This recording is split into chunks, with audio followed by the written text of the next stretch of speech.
pues podamos construir rutas posibles dentro de este espacio. Quiero agradecerle a tres maestros que hoy nos acompañan del cole, que es Gina Alzate, que es la líder de Relaciones con el Entorno, a Miguel Cadavid, que es nuestro líder de interculturalidad en lenguaje, y a Juan Esteban Rentería, que es nuestro líder de pensamiento científico e Ingenio 21. Entonces, pues con ellos vamos a compartir todo este ejercicio, todo este proceso, todo este, digamos, este recorrido que hemos venido haciendo, y la idea es hoy presentarles un poco, digamos, de esa ruta que hemos venido marcando como institución. No es una ruta terminada, es una ruta iniciada, es una ruta que en el camino pues también nos hemos encontrado con muchos desafíos, pero pues estamos en un mundo lleno de desafíos. Entonces, y nos empezamos a hacer preguntas, y yo creo que todos nos las hacemos todos los días, pero las empezamos a enfocar en ver cómo podríamos sacarle ese provecho a lo personal, pero también a esa mirada de aula. Y entonces hacíamos preguntas como que qué pasaría si nos atreviéramos a preguntarle, por ejemplo, a los estudiantes, no de qué quiere ser, ¿cierto? Que por lo general uno dice, bueno, ¿y usted qué quiere estudiar? ¿Y qué quiere ser cuando sea grande? ¿Y qué quiere ser después? Sino más bien qué futuros deseas habitar, transformar o evitar, ¿cierto? Porque no todos los futuros en la construcción, y lo que vamos a ir viendo con los maestros, pues no todos los futuros son chéveres, o no todos queremos llegar allá, y uno, pues como en esa ruta de ir entendiendo qué futuros quiere y qué futuros no, pues puede construir en presente muchas de esas rutas. Esto, digamos, este ejercicio nace también pues por hacernos cada vez más preguntas. Tuve la oportunidad también de irme formando con la Universidad de San Andrés en todo este tema de pensamiento de futuros, con el Tecnológico de Monterrey y con el Laboratorio de Futuros de Argentina. Y bueno, creo que voy a empezar otra ruta de maestría con la colegiatura de diseño de futuros. Entonces es un ejercicio muy interesante con los profes. Al final de esta presentación les vamos a dejar un material, un QR, para que puedan explorar, para que puedan entrar y para que veamos que esto no es sacado por allá de la estratosfera, o como cuando hablamos de innovación, que solo son unos gurús allá sentados, sino que nosotros lo hacemos todos los días en aula, que nosotros lo podemos desarrollar de manera personal, y que estamos seguros que esta pincelada que hoy les vamos a entregar, pues seguramente va a permitir que mueva ese cerebro, como decía Claudia, porque lo cierto es que tener ese pensamiento de futuros, que además tiene varias rutas, pues la idea también es incomodar, y creo que hará parte, digamos, de esa misión. Entonces, nada, le doy paso a Gina, a Miguel, a Juan, para que comencemos, digamos, como en esta ruta. Entonces, Ana, qué bienvenidos a pena, todos. no te presentamos, Ana Isabel No, tranquilo. Piedrahíta, la Sí, rectora de Ontanares, antes Ontanares, ahora Ser School, y que es también miembro de la junta directiva de Adecopia y, como decía al principio, una líder en este tema a la que nos hemos unido. muy bien, muchas gracias, mi Clau. Entonces, bueno, Miguel, Gina, Juan, entonces, pues nada, arranquemos. Hola, buenos días a todos y todas. Esperamos se encuentren súper bien. Les queremos dar una calurosa bienvenida a este espacio, no solamente de aprendizaje, sino también de compartir experiencias, de compartir momentos de aula, momentos que son muy significativos y que son valiosos para nosotros como maestros. Creo que la práctica pedagógica se compone fundamentalmente de poder compartir esas prácticas que nosotros tenemos en el aula, de esas estrategias y esas herramientas para que mejoremos esa experiencia educativa que venimos brindando a nuestros estudiantes día a día en este arduo y largo trabajo que es ser maestros. Hoy queremos compartir con ustedes esta presentación que se llama Creando Futuros en el Aula, que realizamos de manera interconectada en los ejes anteriormente mencionados: interculturalidad, lenguaje, relaciones con el entorno y pensamiento digital y científico, para que los chicos de nuestro colegio puedan tener esa visión a futuro, puedan proyectarse, puedan desde ese ejercicio en aula, desde esas pequeñas ideas, que las podamos maximizar y que podamos hacer una construcción de sociedad enfrentando los desafíos a los cuales nosotros estamos en el día de hoy. Ahora, es una temática importante el preguntarnos el para qué educar y cómo educamos nosotros en ese porvenir, cómo nos lo imaginamos nosotros. Hay algo que es muy claro, y es que la educación es un acto temporal, porque se funda en el presente, se nutra del pasado, pero sobre todo tiene una proyección hacia el futuro. Quizás muchas veces el currículo, como nosotros lo imaginamos o como lo estructuramos, y el mismo acto educativo, casi siempre nos invita a mirar es hacia atrás, es hacia el pasado, a lo que se hizo, al cómo estamos hoy, el por qué estamos en este momento, en el cómo esas situaciones coyunturales se presentan a hoy, pero muy pocas veces nos damos esa posibilidad de mirar hacia adelante, de cómo lo vamos a hacer. Más allá de un momento, una situación específica, llámese una prueba, llámese una valoración, sino de cómo miramos hacia el futuro en esa transformación social. Por eso es que pensar el futuro desde la escuela implica activar una deliberación ética, un pensamiento crítico y sobre todo una imaginación pedagógica que nos facilite o que nos permita construir herramientas de un diseño colectivo. Porque imaginarnos el futuro, porque pensar en el futuro no es pensarlo de una manera individual, es lograrlo, pensar de una manera colectiva, de cómo cada uno y cada una de nosotros podemos aportar e incluir diferentes estrategias, herramientas, visiones que nos permita a todos co-crear y construir. Ahora, quisiera preguntarles, cuando ustedes piensan en futuro, ¿piensan en qué? ¿Qué es lo primero que se les viene a ustedes a la cabeza cuando nosotros nos imaginamos y cuando nosotros nos pensamos ese futuro? Me gustaría que puedan abrir el micrófono y que nos puedan contar.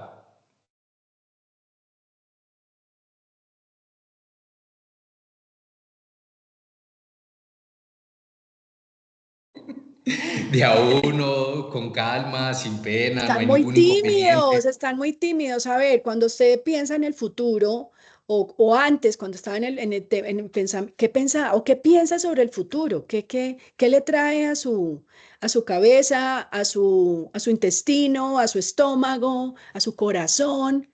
¿Qué piensa sobre el futuro? Buenos días. Dale. Hola, no sé Dale. si me escuchan bien. Ok. Bueno, la verdad, cuando pienso en el futuro me da como ansiedad.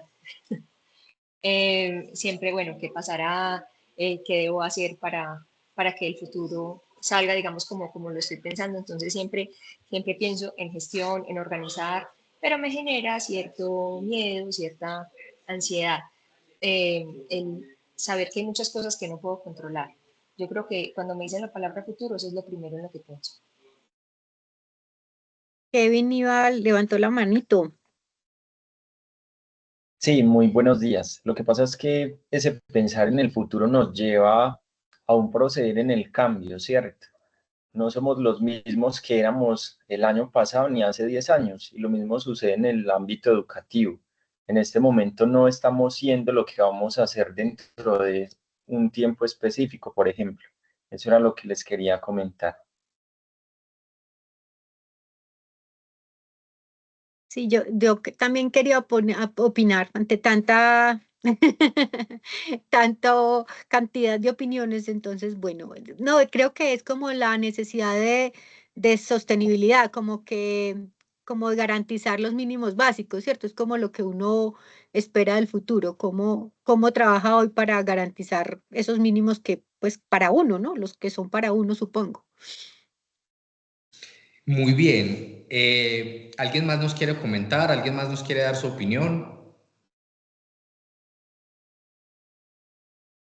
Bien.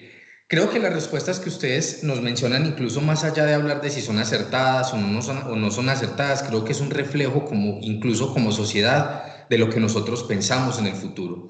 A veces pensamos con temor, con angustia, con ansiedad, qué puede pasar, qué no puede pasar, sobre todo teniendo en cuenta las diferentes posibilidades que nosotros tenemos al frente, posibilidades emocionales, posibilidades socioeconómicas, posibilidades laborales. Y digamos que muchas veces todo esto nos empieza a generar esa angustia. Por eso muchas veces el pasado y el mismo presente se nos terminan convirtiendo en esa zona de confort que nos da tranquilidad, que nos da ese soporte emocional, que nos da ese piso para poder ir continuando. Sin embargo, hay algo que nosotros hemos aprendido en todo este viaje y en toda esta ruta formativa, que como Ser School le venimos aportando, le venimos apostando puntualmente durante todo el año escolar 2024-2025, y es que más que el miedo, más que la ansiedad, más que la angustia, el futuro es esperanzador. Y a veces eso suena muy utópico, ¿cierto? Porque claro, decimos, no, esperanza, entonces quizás vemos lo más bonito, lo más hermoso de la vida. No, no siempre la esperanza quiere decir que es lo más cómodo que tenemos. La esperanza es porque nos promete que hay algo hacia adelante, que nosotros podemos avanzar, que nosotros podemos caminar.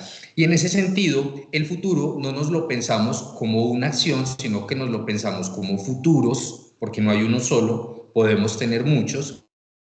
Y adicional, hablamos de un diseño de futuros. Porque un diseño de futuros, porque el pasado y el presente, cuando se conjugan, cuando tenemos esa habilidad de tomar ese tipo de herramientas y de información que nos presentan, podemos proyectarlo a través de una serie de pasos, a través de una secuencialidad, y nos permite desde ese diseño movernos en esos diferentes tipos de futuros. Pero vamos a ahondar un poco más allá en esto. Les queremos compartir un video que nos habla un poco acerca de este tema de los futuros. Permítanme un momento, por favor. Vamos. ¿Me confirman, por favor, si se escucha?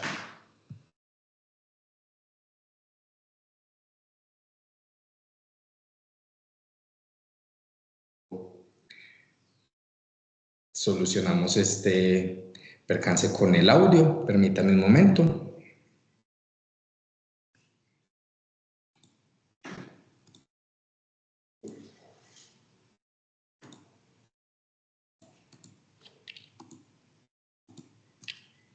Tati, buenos días.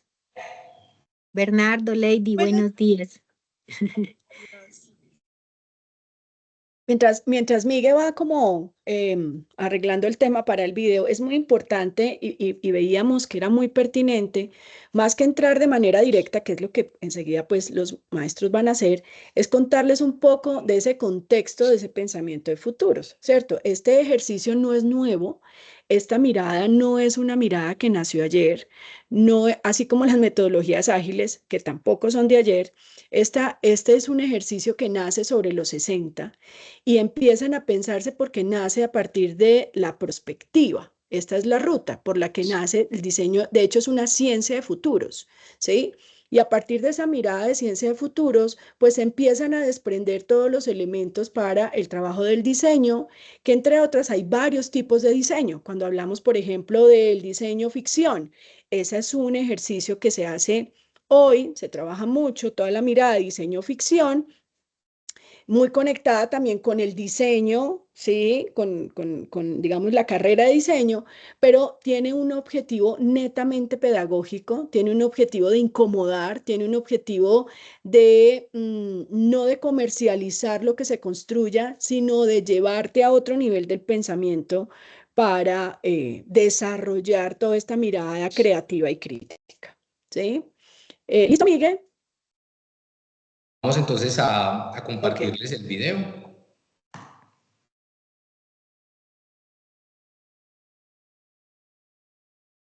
No lo escuchamos, Miguel. Antes de nada, me gustaría decirte que el futuro no se puede predecir, pero sí podemos imaginar y pronosticar qué es lo que puede ocurrir. El pensamiento de futuros está creado por personas que vienen del ámbito de las humanidades, por ejemplo, de la historia, de la filosofía, la economía, la política, incluso del arte.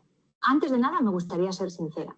No vas a poder predecir el futuro. Nadie puede hacerlo y no tenemos una bola de cristal. El diseño de futuros trata de anticipar el futuro de una manera ordenada, rigurosa y a través de la investigación. Ahora quiero que pienses en el mundo que te rodea, en el mundo en el que vives. Estarás conmigo en que es un sistema muy complejo, ¿verdad? Es decir, hay muchos elementos, somos muchas personas, hay otros seres vivos, otros animales, vegetales, objetos, y entre todos nosotros hay un montón de interacciones.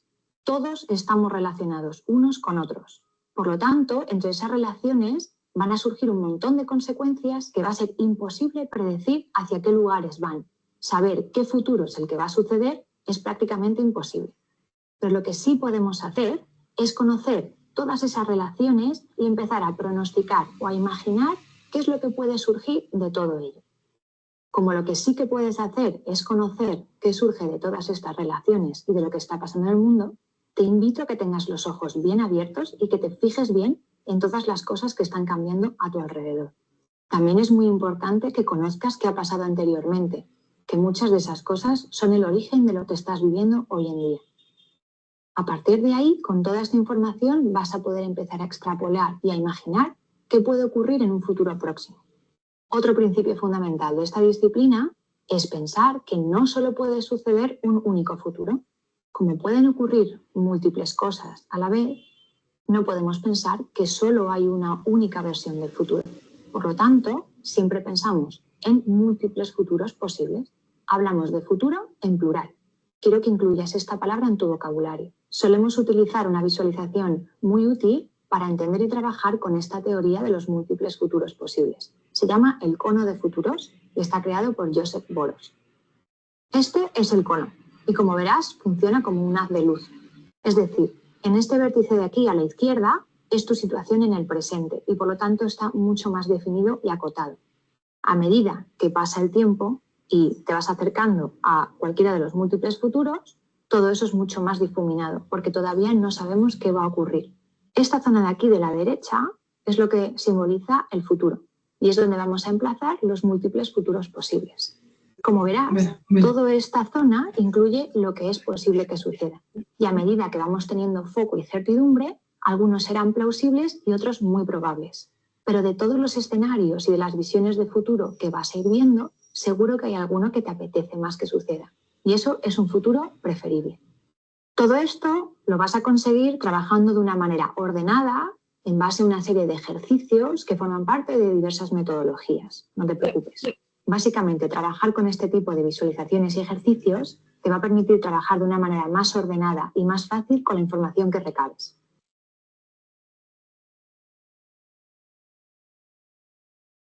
Es un video potente. Es un video muy potente porque nos muestra y nos presenta mucha información. Información que quizás puede ser nueva, información que quizás ya nosotros hemos conocido, pero hay unos elementos clave que nos mencionan y me voy a quedar con él. Voy a empezar por el final. Y es, con todo este tipo de herramientas nos es mucho más fácil poder aventurarnos y pensar en cómo nos diseñamos los futuros. Y eso fue lo que nosotros hicimos en Ser School, conocer todas estas herramientas, trazamos una ruta metodológica en la cual nosotros empezamos un proceso de alfabetización en futuros, a través de la cual durante diferentes sesiones empezamos a abordarlo. Pero el futuro no se empieza desde el futuro se empieza desde atrás, desde el presente, pero sobre todo desde el pasado. La metodología o el enfoque que nosotros tuvimos fue imaginar y actuar. Diego Leal, quien es un diseñador de futuros en la educación, nos estuvo acompañando durante aproximadamente 6 meses en unas sesiones muy interesantes, abordando un poco qué es el futuro, qué son los diseños de futuros y cómo esta disciplina nos puede permitir esa anticipación y esa planificación de diferentes escenarios desde el análisis del presente, con información que vamos recopilando del futuro, donde la idea no era que nosotros pudiésemos adivinar qué es lo que va a pasar. O sea, creo que nadie en la historia de la humanidad ha logrado adivinar o descifrar qué es lo que va a pasar en el futuro, pero sí ha sido posible diseñar o plantear diferentes estrategias deseables, posibles y coherentes a través de diferentes procesos participativos, porque no es posible pensar en un futuro sin un trabajo en equipo, desde la ética, porque el comportamiento y las decisiones que nosotros hemos venido tomando han sido determinantes para hacia dónde vamos, y situados porque lo importante del futuro es tener los pies sobre la tierra. ¿Cómo vinimos nosotros entonces desarrollando esta metodología? Pensamos entonces en el cono de Boros, como lo habíamos hablado, pensando en el ahora, como lo vemos en la imagen.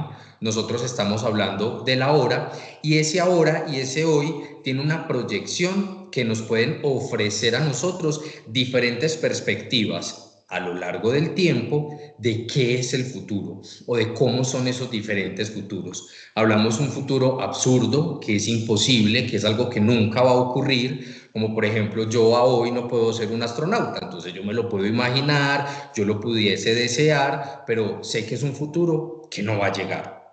Hablamos de futuros posibles, que es el conocimiento del futuro que puede ocurrir, de situaciones que se pueden dar, pero que no se garantizan que estas van a ocurrir. Hablamos de un futuro plausible porque es del que el conocimiento que nosotros tenemos a hoy es algo que evidentemente tiene la mayor probabilidad de que pueda ocurrir. Mi futuro más cercano es cuál, que la semana entrante, cuando ingresen los chicos, voy a poder ejercer nuevamente como docente. Ese es el futuro plausible que yo tengo, y que a partir de esa práctica pedagógica y desde el currículo yo puedo proyectar y yo puedo exteriorizar. Ahora, hablamos de futuros proyectados. ¿Cómo así que de futuros proyectados? Es un futuro explorado y es un futuro sin cambios, es decir, que me va a llevar a mí de manera lineal, y que es el futuro que normalmente nos suele dar mayor comodidad, que es en el que estamos en nuestra zona de confort, porque no nos implican cambios, porque no nos implican riesgos, porque no nos implican situaciones que nos dejen en desventaja, sino que es aquello donde nosotros podemos tener como todo este control. Hablamos de futuros probables, que son las tendencias actuales y que son muy seguramente futuros que van a poder ocurrir y que van a tener una incidencia social, es decir, movimientos económicos, movimientos sociales, movimientos políticos, la situación coyuntural en la cual nosotros estamos atravesando, por ejemplo, en términos económicos, con lo que vienen ocurriendo. Y adicional tenemos lo que son los futuros preferibles, que a partir de juicios de valor somos los que nosotros quisiéramos que ocurrieran o que deberían ocurrir. Futuros proyectados, y futuros preferibles son aquellos en los cuales nosotros tratamos de desenvolvernos más y que de una u otra manera van determinando el cómo vamos determinando esos futuros o cómo los vamos diseñando.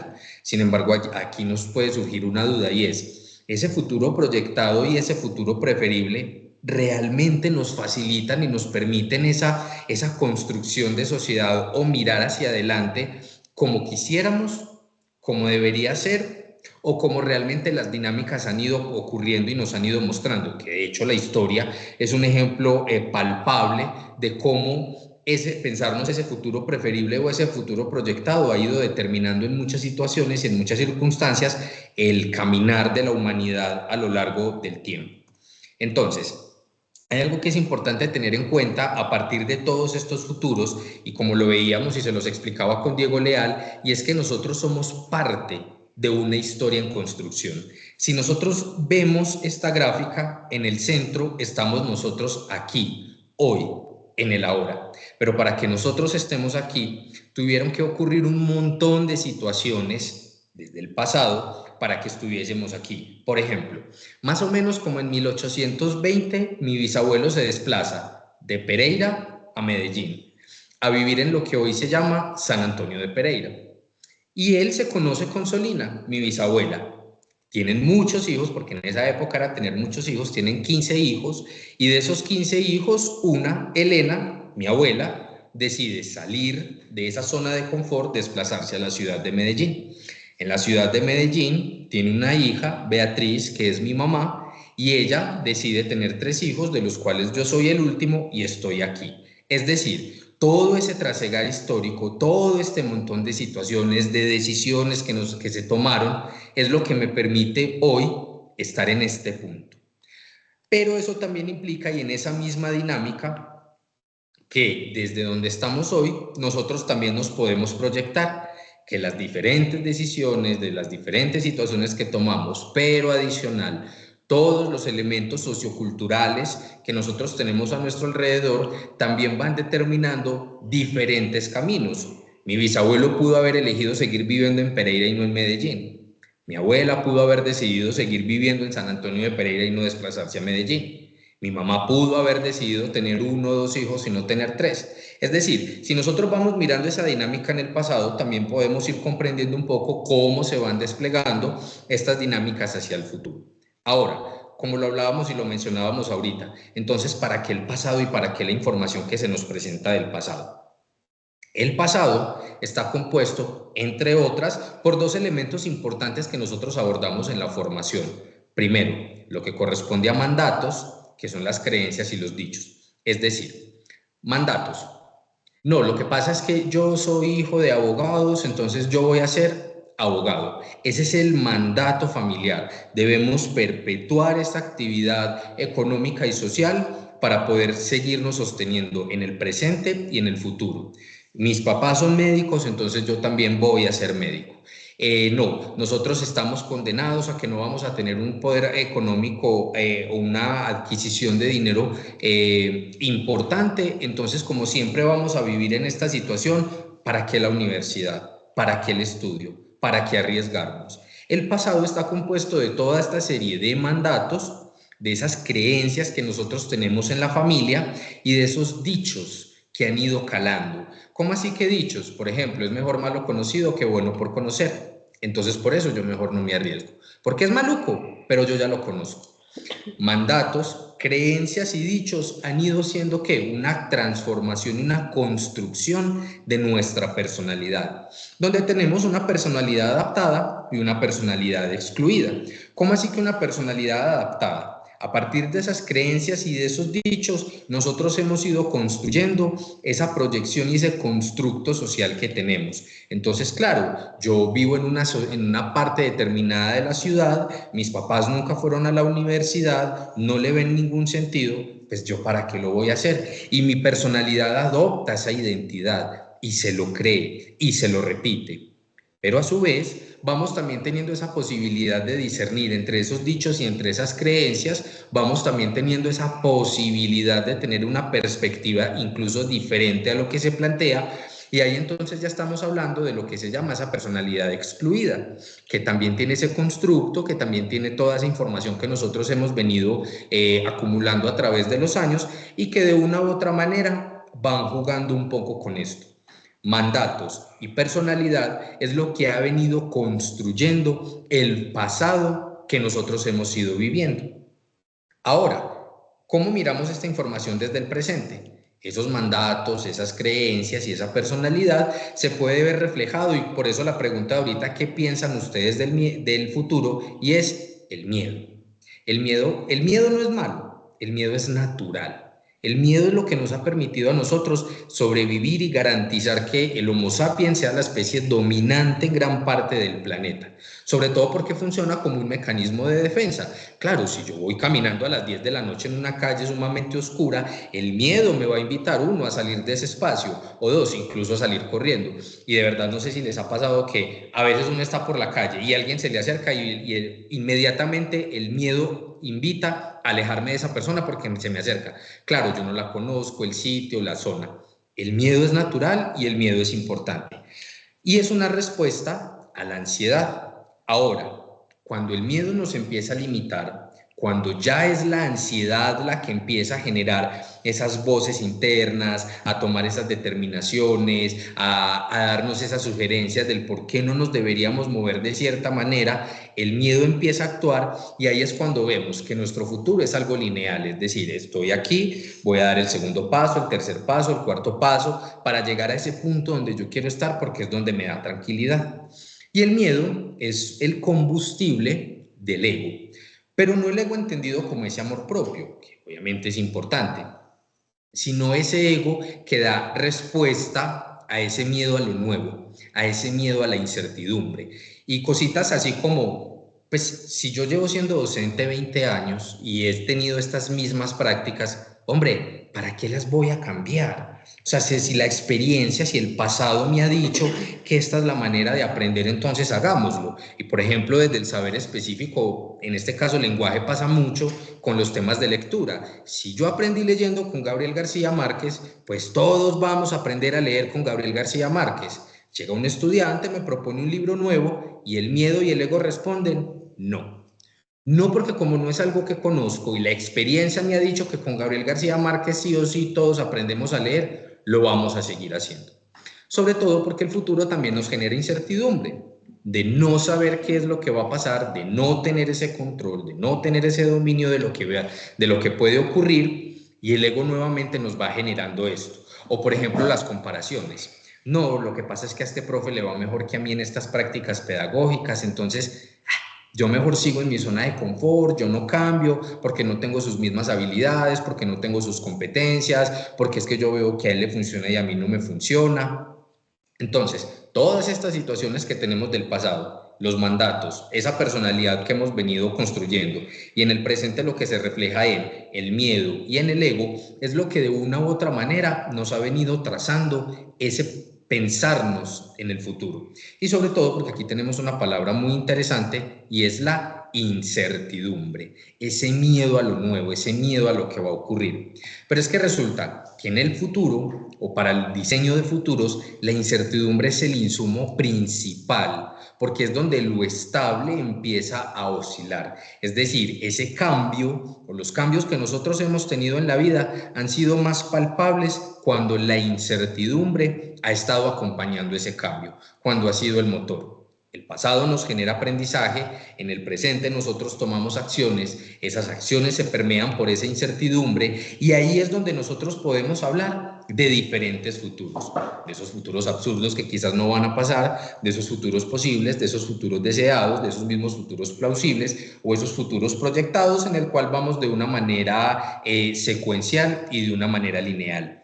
Maestros, maestras, aprender todo esto fue fundamental para que nosotros pudiésemos pensarnos en cómo vamos a cambiar un poco ese chip acerca de la incertidumbre y acerca de lo que termina siendo el futuro, de cómo podemos pensarlo, de cómo poderlos imaginar, de cómo analizar todas esas situaciones familiares, sociales, económicas, en diferentes esferas y en diferentes etapas de la vida, en el pasado, configuran lo que somos hoy, pero que no son determinantes para lo que se viene.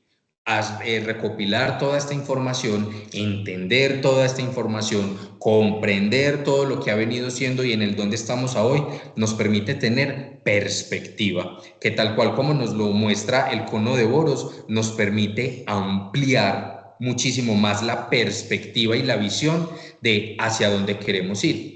¿Por qué todo esto es importante? Porque si nosotros no comprendemos esto, si no lo interiorizamos, si no somos conscientes del momento histórico en el cual nosotros estamos y esas posibilidades que tenemos a partir del diseño de futuros, pues no va a ser posible llevarlo al aula, no va a ser posible poder implementar diferentes estrategias, diferentes proyectos, ajustar nuestras metodologías para no mirar tanto hacia atrás, sino cómo vamos mirando hacia adelante.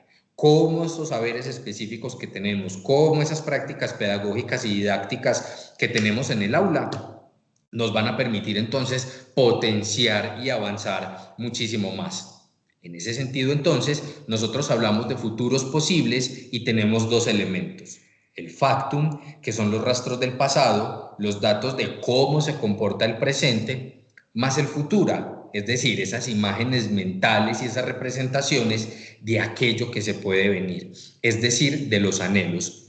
Y todo esto es posible gracias al preguntarnos, al cuestionarnos, al indagarnos, al hacernos preguntas que nos permitan direccionar, que nos permitan avanzar, que nos permitan pensar cosas muy locas y muy posibles y que eso es lo que en este momento Juan Esteban nos va a empezar a compartir a partir de una pregunta que incluso en la animación, no sé si se han visto la serie What If en Disney Plus, es muy buena, de hecho, aquí un pequeño spoiler, porque plantea la pregunta de ¿qué pasaría si?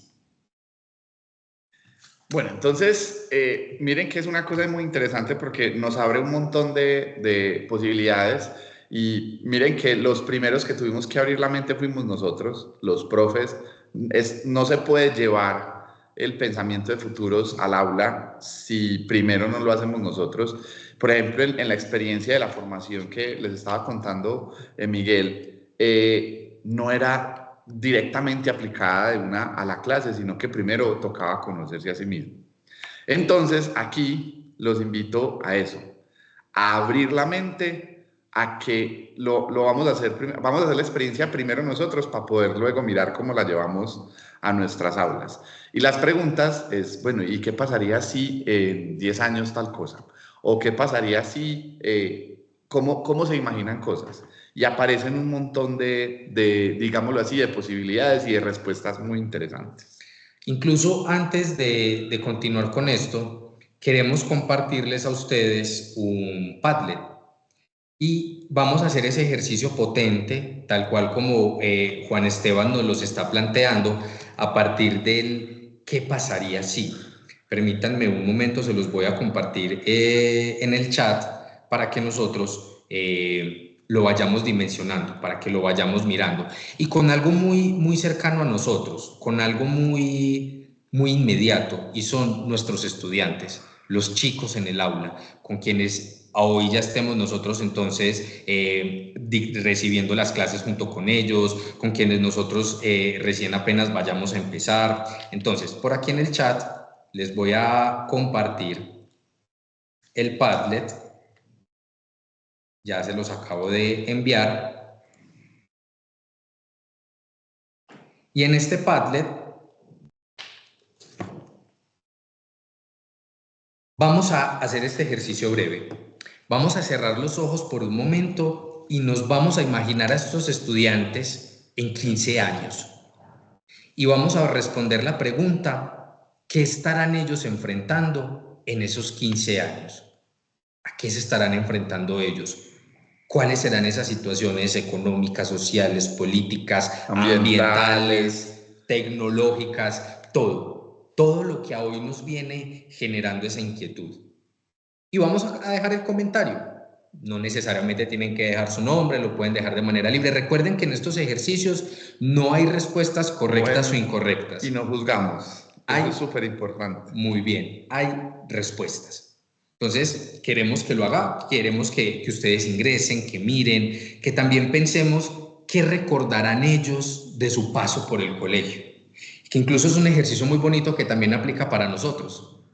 Valentina, ¿qué pasa? Cuéntanos, levantaste la mano. Sí, señor. Hola, qué pena, mucho gusto. Mi nombre es Valentina y estoy conectada desde el Colegio Conquistadores. Es que dijiste que ibas a mandar el link, pero no me aparece en el chat. No sé si de pronto estoy mal conectada o no sé qué pasa. Pero... pues no sé si de pronto tú tienes acceso al chat. Sí, lo estamos viendo. No sé, Valentina, si arriba en el Teams ves el cosito de chat y ahí está. Sí, sino que abro el chat y no me aparece nada. Listo. Si quieres, vuélvelo a enviar, vuélvelo a enviar. Sí. Lo acabo de volver a enviar. Ya me apareció. Muchísimas gracias. Listo. Entonces miren que tiene otra pregunta y es, bueno, ¿y qué recordarán de su paso por el colegio? Que de hecho yo creo que es una de las experiencias que tal vez nos tiene a muchos como docentes, como maestros, y es esa forma en la que nos recuerdan. Entonces piensen, ¿cómo recordarán esos chicos en 15 años, esos estudiantes en 15 años, su paso por el colegio? También es importante eso, porque miren que el futuro lo empezamos a construir en el presente. ¿Qué herramientas quisiéramos que llevaran consigo para ese futuro dentro de 15 años? Y, claro, vamos a empezar a dejar esas herramientas, esas semillas. Entonces, ¿qué semillas de futuro quiero dejar hoy en mi aula? Los invitamos entonces a que esas preguntas nos las hagamos y miren cómo esas preguntas, y creo que justamente este es uno de los puntos importantes cuando se habla de futuros, y es que cuando uno se empieza a hacer por primera vez las preguntas, que son el punto de partida básico, empieza a darse cuenta que efectivamente está en esa zona de confort, que a veces no nos permitimos empezar a proyectar y nos quedamos, o sea, literal, dejamos de ser creativos, o sea, no le ponemos creatividad al asunto. Cuando vamos a hacer el enfoque de futuro en el aula, cuando queremos hacer eso, lo primero que hace es esos, los qué pasaría, son las preguntas. Y las preguntas nos abren la mente, nos llevan a empezar a pensar de manera creativa. Y algo muy interesante es que no solo es algo de las ciencias sociales, es de la ciencia, es del arte, es del lenguaje, es desde todos los enfoques. Y si miramos, el entretenimiento mismo también, o sea, desde lo comercial aparecen esas ideas. Ellos, o sea, el futuro sí lo hemos pensado desde antes. Y miren que ahí tenemos 3 ejemplos muy interesantes. Fahrenheit 451, un libro que ahora tiene película, en el que en 1953 ya estaban pensando cómo iba a ser un futuro que, si de pronto conocen el libro o la película, es distópico, pero hasta a un punto en el que es casi desesperanzador. Y miren lo que aparece, o sea, apenas hoy, empezando este webinar, preguntamos qué pensamos en el futuro, y ya algunos, y de hecho se los cuento, cuando empezamos la formación con Diego, él nos hizo esa pregunta y muchos respondimos de la misma manera, con desesperanza, con miedo. Y en 1953 ya estaban pensando en que el mundo iba a ser distópico y iban a quemar todos los libros porque iban a hacer algo súper absurdamente malo. Ahora tenemos otras cosas que van apareciendo. En 1962 aparecen los supersónicos y empiezan a decir cómo va a ser el futuro, y ya empiezan a hablar de tecnología. Y miren entonces cómo puede ser algo social, Fahrenheit, pero podemos tener ya algo científico, y empiezan a mirar para dónde nos lleva la ciencia y la tecnología, y aparecen entonces los supersónicos, que seguramente algunos de ustedes lo vieron, otros tal vez no nos tocó, o sí nos tocó. Tal vez les tocó más La Familia del Futuro, que es más de 2000 algo, sí. pero no es problema, o sea, sí empezamos a pensar en futuros. Pero miren algo interesante, y es que empiezan a aparecer ya cosas que se supone que es ficción, se supone que esto es ficción, pero es la ficción de esos años, y la pregunta es, ¿qué tan ficción se mantiene siendo? Pensemos en Volver al Futuro con patinetas voladoras, por ejemplo, a Marty McFly lo echa el jefe en un fax, en una videollamada. O en los supersónicos, como tenemos a Robotina, que es el robot que limpia la casa, pero venga, y eso no era el futuro ficción, pero ya tenemos los Rumba en la casa. O por ejemplo, en algunas, cuando uno se ve los supersónicos, también, que las clases son por pantallas, y venga, y tuvimos una pandemia que nos obligó a vivir ese disque futuro lejano por allá. Entonces es muy interesante porque miren cómo todas las áreas del conocimiento nos llevan a eso. Telemedicina aparece, o sea, la telemedicina también la mencionan en los supersónicos, y ahora nosotros tenemos procesos de telemedicina básicos. Hay muchas citas que simplemente el médico te mira en una cámara. Eso es empezar a pensar en que hay que abrir la mente. Para poder hablar de futuros hay que abrir la mente. Y aparece una cosa muy interesante, y es que esa fricción que empieza, cuando uno empieza a escribir ficción y se encuentra lugares donde se escribe de ficción, aparecen los hubiera. ¿Qué tal? Miren, volvemos a la pregunta ahorita. ¿Qué pasaría si la energía nuclear hubiera sido despegado en la década de los 70? ¿En qué mundo viviríamos en 2025? ¿Y si los republicanos giraran en torno al clima? ¿O qué pasa si los mamuts vuelven de la extinción? Y estas noticias, ficción, tienen un poder muy interesante, y es que empiezan a abrir la posibilidad a realidades. Porque Eso de que qué pasa si los mamuts vuelven de la extinción, que de pronto nos relaciona mucho con Jurassic Park, que ahora está la película, y miren cómo estamos hablando de Jurassic Park, y entonces hacer modificación genética, y aquí aparecen esas tecnologías biológicas brutales. Y les cuento, hace poco revivieron una especie de lobos pues, que aparecía en una película.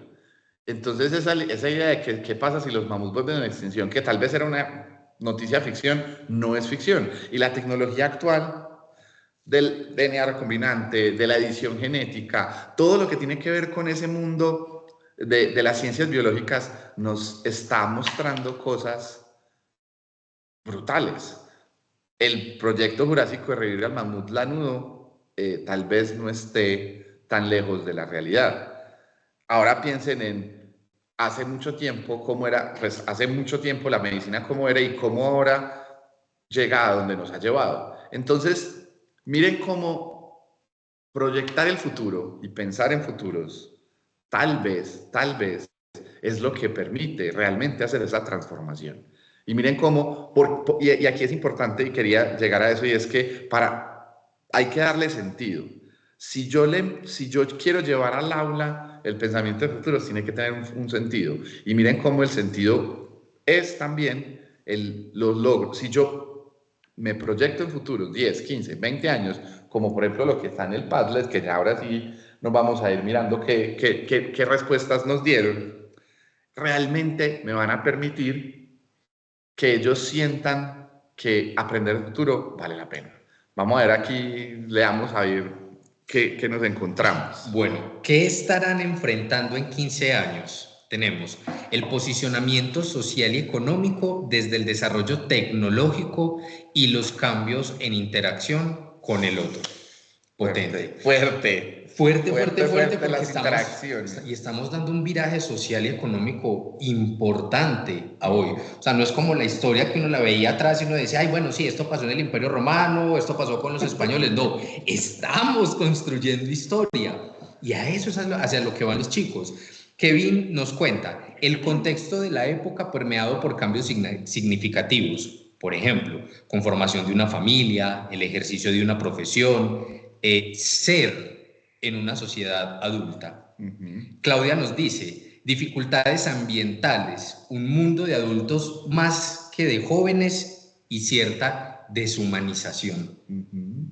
Natalie nos dice, retos emocionales, sociales, académicos, digitales y ambientales. Valentina nos dice, estarán afrontando situaciones difíciles a nivel ambiental y físico. Tendrán que estar trabajando constantemente en su capacidad mental y resiliencia, que quizás es de las pocas cosas que hablamos hacia el futuro, nuestra salud mental, nuestro manejo de emociones. Y Lina nos comenta por aquí, dentro de unos 15 años, los estudiantes estarán completamente inmersos en una realidad que, para ellos, no tendrá nada de sorprendente. Han crecido con ella, la han internalizado y es su norma. La verdadera novedad y el desafío recaerán sobre quienes acompañamos su proceso educativo, los docentes, padres y tutores. El reto principal será la necesidad imperativa de comprender su contexto. Esto va más allá de entender nuevas tecnologías. Implica sumergirse en su forma de pensar, en sus prioridades y en los lenguajes que utilizan para interactuar con el mundo. Ya no se trata entonces de transmitir conocimientos de forma unidireccional, sino de actuar desde los saberes de nuestros chicos. Esto significa reconocer y valorar lo que ellos ya saben, lo que han aprendido por su cuenta y cómo lo han aprendido. El núcleo de esta transformación radica en aceptar que no somos los únicos que tenemos la razón. La educación del futuro exige una humildad intelectual por parte del docente, una disposición a aprender de los estudiantes, tanto como ellos aprenden de nosotros. El conocimiento ya no reside exclusivamente en el aula o en los libros, sino que se construye de manera colaborativa en un diálogo constante entre diferentes perspectivas y experiencias. Muy interesante lo que nos comenta Lina. De hecho, estábamos con Ana en una presentación de futuros que me pareció muy bacana en Bogotá, y alguien, se me vuela el nombre, Ana seguramente se acuerda, que vino de Dubái, nos hablaba como cuando se hace estudio de futuros, una de las cosas que se han dado cuenta es que la persona, el ser, o sea, el viraje actual de las tendencias actuales y el viraje actual de la sociedad es hacia antes volvernos más humanos, porque tenemos tanta tecnología adelante y está todo tan vertiginoso que antes el arte se va a volver cada vez más importante para poder no perderse en esas realidades. Es que aparecen nuevas tecnologías todos los días. Y miren que ustedes hablaron de desafíos ambientales, que es tal vez lo que más miedo nos produce. Pero pensemos en desafíos tecnológicos como el hecho de que tal vez en 15 años la mente de una persona se pueda meter en un disquete, pues en un disco, en una memoria o en algún dispositivo electrónico. Y que entonces, ¿dónde se puede llegar a desdibujar la línea? Pero bueno, no seamos tan negativos, vamos a mirar qué tenemos que diseñar. Entonces vamos a empezar a pensar en lo positivo, y es, bueno, todo esto, ¿y cómo nos lo llevamos para el aula? Entonces, ¿cómo nos lo llevamos para el aula? Bueno, una cosita aquí importante. Otras realidades que, por ejemplo, actualmente ya eran disque ficción. Hay impresoras 3D de carne. O sea, ya yo puedo imprimir carne. Yo puedo hacer cosas como modificar organismos para que una vaca produzca cantidades de músculo mucho más altas. No sé si conocen las vacas ultramusculosas que parecen como que estuvieran de gimnasio y producen mucha más carne. O el hecho de que podemos usar otras cosas como fuentes de alimento. Se los digo, ya actualmente muchos del ganado se alimenta con insectos que son procesados. Entonces, y piensen en algo, queremos ir a Marte. Ya hace poco, ayer o antier salió la noticia de la primera persona elegida para el proyecto de una pelada, tiene creo que 20 años, y que ella sabe que si el proyecto a Marte sale, ella va y no vuelve, o sea, no va a volver. Y si queremos ir a Marte, ¿cómo vamos a explorar la parte de la alimentación? Y todo esto, miren cómo en el aula se vuelve una realidad de esta manera. Y es, primero, nadie da de lo que no tiene. Es una frase que a mí me parece que es dilapidaria, pero es hermosa. Por eso lo primero que tenemos que hacer es, nosotros como maestros, empezar a pensar futuro. Segundo, entender de dónde parten ellos. Y tenemos que entender que los estudiantes tienen una realidad. ¿Cuál es la realidad de los estudiantes? Primero, redes sociales, para arriba, para abajo. Y esto les empieza los empieza a meter en un mundo de la inmediatez, el de la ahoritica. Entonces viven en un entorno VICA, lo mencionaba ahorita Ana, que es complejo, volátil, incierto y ambiguo. O sea, el mundo actual es complejo, tiene un montón de variables en juego.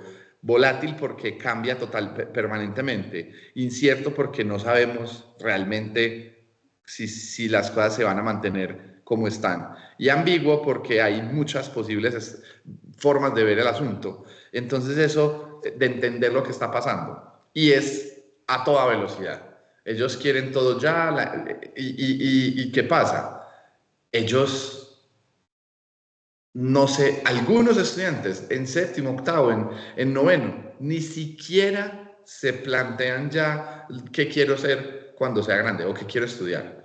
Tal vez los de décimo y 11 porque saben que ya se les vino encima el ICFES y se les vino encima el terminar la universidad. Pero los chicos de séptimo, octavo, sexto ni siquiera piensan en 5 años adelante. Ahora pensemos no en 5 años, sino en 15 o en 20. Entonces, ¿cómo hacemos para invitarlos? Entonces, ahí empiezan a aparecer muchas metodologías. Una de las más poderosas es los proyectos. Los proyectos es una metodología súper importante. ¿Por qué? Porque los proyectos tienen una gran ventaja, y es que un proyecto puede ser simplemente hacerse una pregunta problematizadora y empezar el ABP y trabajar con todas las disciplinas y todo esto. Pero ¿y qué tal si ese proyecto no es un proyecto en el aire, sino que es un proyecto de una realidad que ellos viven? Y mejor, de una realidad que van a vivir.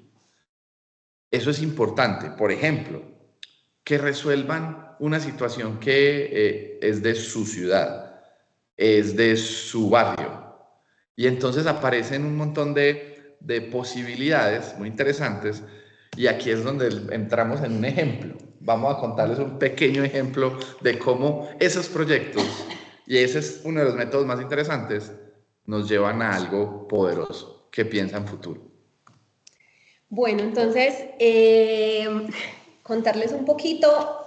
Fue un reto, o sigue siendo, porque es un proyecto que cada semestre tiene como unos factores que concentran a los chicos.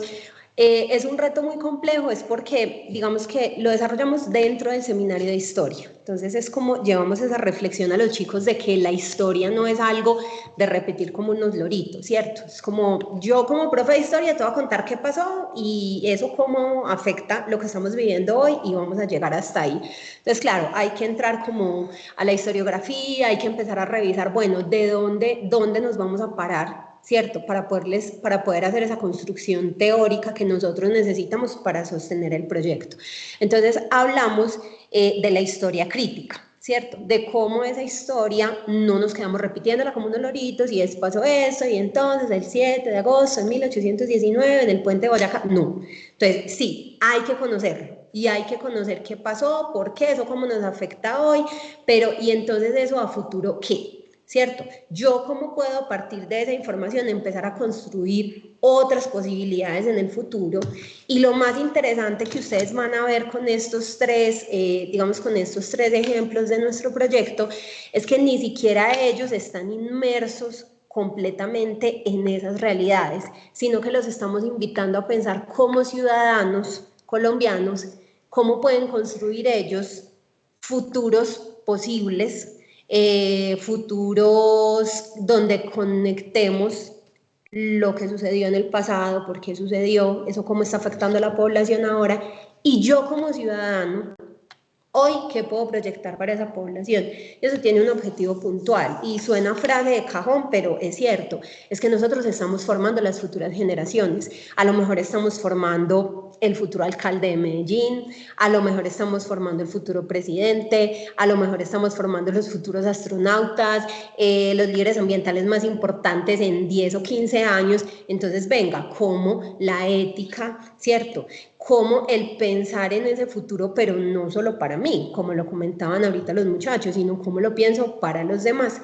Entonces nace un proyecto muy bonito para nosotros que parte de una pregunta que mueve el seminario en la escuela superior y es ¿cómo podrían verse y sentirse los territorios marcados por el conflicto si los niños, niñas y jóvenes fueran quienes imaginaran y construyeran los espacios para sanar, recordar y vivir juntos en paz?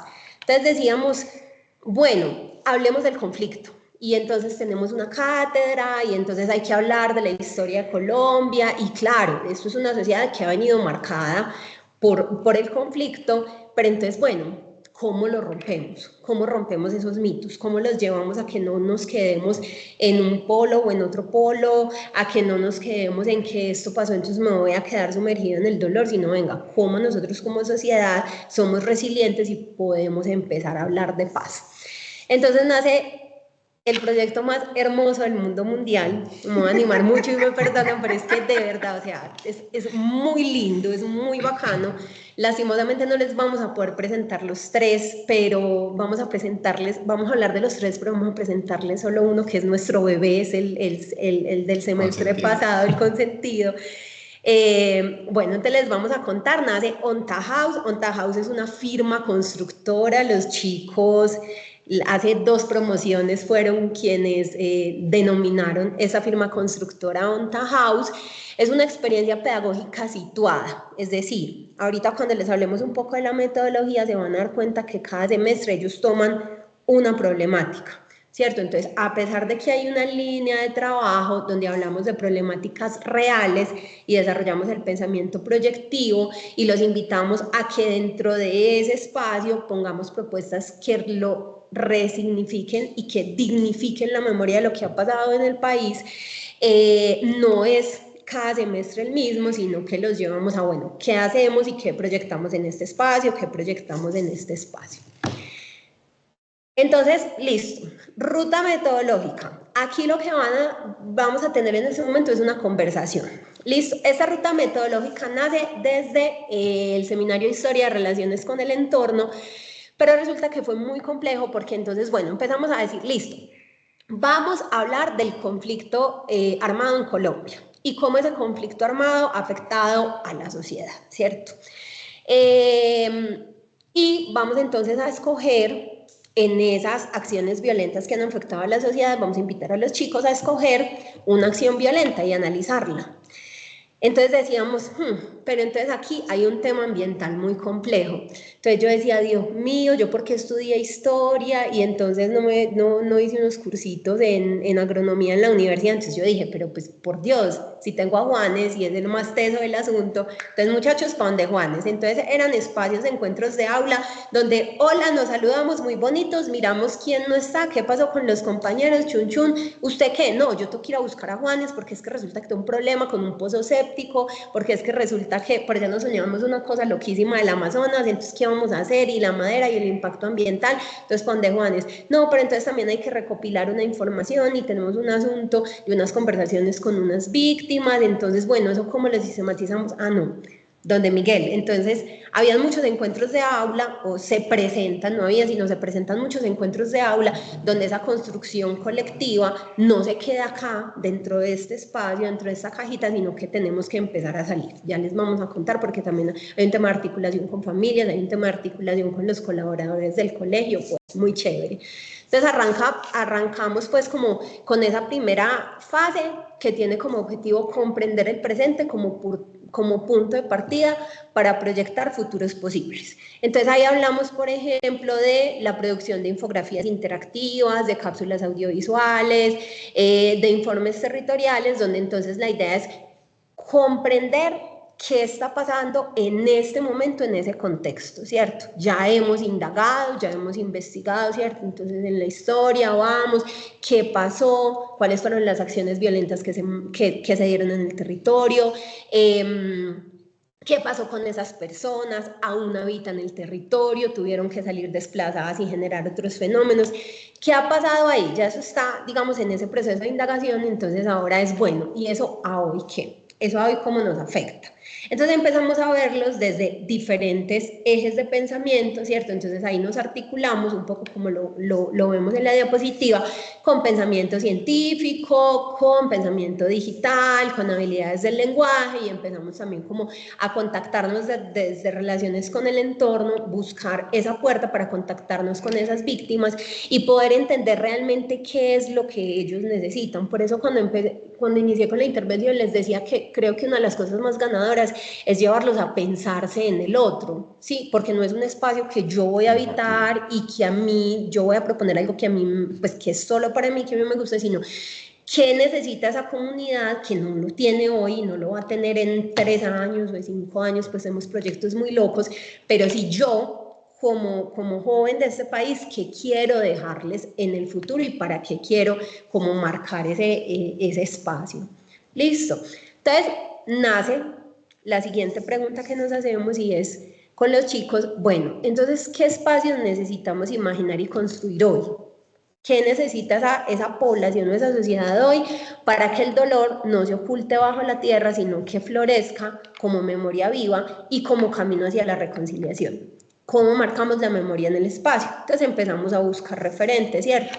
Tenemos referentes en Argentina, con los centros clandestinos de tortura, que finalmente, digamos, la sociedad lo que hizo fue volverlos centros culturales, pues con unos espacios especiales de memoria, pero también entonces, según las necesidades de los proyectos, empezábamos a explorar otros referentes, como el referente que nos entregó Pensamiento Científico para nuestro primer proyecto, que es The Line, que es el proyecto de la ciudad lineal. La ciudad lineal creo que también es en Arabia Saudita, que es una ciudad, que es una línea y se levanta la construcción. Fueron referentes interesantes. Entonces empezamos a buscar como esos referentes, claro, qué hemos hecho en el pasado, pero también qué está pasando ahora. Y los chicos pues encarretan, indagan, buscan, traen mucha más información. Ahorita Miguel hablaba de algo, Miguel, o no me acuerdo si en el Padlet, perdón mi memoria, hablábamos de que el maestro tiene que ser la persona más humilde con el conocimiento. Porque realmente en estos proyectos que hemos desarrollado, creo que nosotros hemos aprendido muchísimo más de lo que traíamos con ellos. O sea, ha sido un aprendizaje conjunto supremamente ganador, porque digamos que las habilidades de búsqueda que hemos logrado acompañar y desarrollar en ellos han sido bastante interesantes, aunque seguramente nos preguntarán, ay no, y no hay algunos que se quedan en ChatGPT, en Copilot, sí, pero también es un proceso de acompañarlos en esa indagación, en esa búsqueda de fuentes de información, no solamente desde la web, sino también, digamos, desde las bibliotecas, desde las bases de datos, desde las mismas entrevistas con las personas. De hecho, tuvimos hace un par de años una experiencia hermosa y fue haber logrado caminar, hacer el recorrido de la Comuna 13, pero no ese recorrido turístico que normalmente hacemos los habitantes de Medellín o que se les ofrecen a los turistas, sino que caminamos con una organización muy bonita que se llama Mujeres Caminando con la Verdad y que ha sido una aliada muy chévere para muchos de nuestros proyectos. Caminamos con las víctimas de las operaciones militares y llevamos a nuestros chicos, y ellos también, digamos que obtuvieron información de las cosas que se dieron en la ciudad en esta época desde las mismas personas, desde estas mismas mamás que lo han vivido. Entonces, digamos que también nos permite desarrollar en ellos habilidades críticas, pero habilidades de indagación, habilidades de búsqueda de información desde fuentes confiables. Y ya con todo eso, entonces empieza el trabajo interdisciplinario. Ay, sí, súper chévere. Entonces el profe científico, entonces el profe de habilidades del lenguaje. Hemos buscado profes de pensamiento matemático porque claro que desde la matemática han surgido necesidades y así. O sea, desde todos los ejes de pensamiento en algún momento los hemos tenido que molestar. Pero si a mí me lo preguntan, los dos espacios más hermosos que hemos podido desarrollar en este proyecto ha sido el trabajo con las familias y con los colaboradores del colegio. Muchas de las familias de los chicos se han articulado en este diseño. Tuvimos la experiencia con una de las familias del colegio que tanto papá como mamá son médicos en la ciudad. Y en nuestro segundo proyecto, que fue Campo Bonito, esa familia se encargó de diseñar el centro de salud. Entonces esa familia se encarretó con el proyecto, vinieron a la presentación, preguntaban, indagaban, la mamá súper interesada nos ayudaba como en otros ítems, profe, y si en el colegio hacemos esto, y si en el colegio necesitábamos un puesto de enfermería de esta forma, entonces súper chévere. Y fue muy bonito verlos, o es muy bonito también verlos interactuando con los colaboradores del colegio, con el personal de mantenimiento, ¿cierto? Nuestro famoso mememe. Entonces, mememe, necesitamos hacer unas cabañas en medio de la selva, mira, no, entonces esta madera no te sirve, pero con esta técnica, y empiezan a hacer los modelados. En ese primer proyecto hicimos modelados con palitos en madera, luego nos encontramos la inteligencia artificial maravillosa que ha sido nuestra aliada. Entonces, digamos que en esa interdisciplinariedad y en ese trabajo con la comunidad educativa han sido también proyectos muy ganadores. Y bueno, ya se viene lo que es el diseño de las soluciones. Entonces, ¿qué hacemos? Con toda esta información que tenemos, con todo esto que ya indagamos, con todo esto que ya escuchamos, ahora, ¿qué hacemos? ¿Qué proponemos para esos espacios, cierto? Y que no sean como propuestas desde lo que yo quiero, desde lo que yo pienso, sino que eso de haber escuchado a la comunidad, ¿qué genera en mí para que yo le proponga algo que sea para beneficio de ellos? Entonces, bueno, estos son como 2 ejemplos de los procesos de indagación que ellos hacen. Esta diapositiva que podemos observar acá son las características biogeográficas del páramo de Sumapaz, donde desarrollamos un proyecto. Entonces, digamos que este momento fue acompañado por el eje de pensamiento científico y, digamos, en la siguiente tenemos... no la historia completa, pero tenemos como la presentación que utilizaron los chicos que trabajaron en el Parque Memorial Comuna 13, un poquito para entender la historia de cómo había sido el poblamiento de la comuna y cómo hoy ellos leyeron y entendieron la comuna. Bueno, y aquí están nuestros 3 bebés.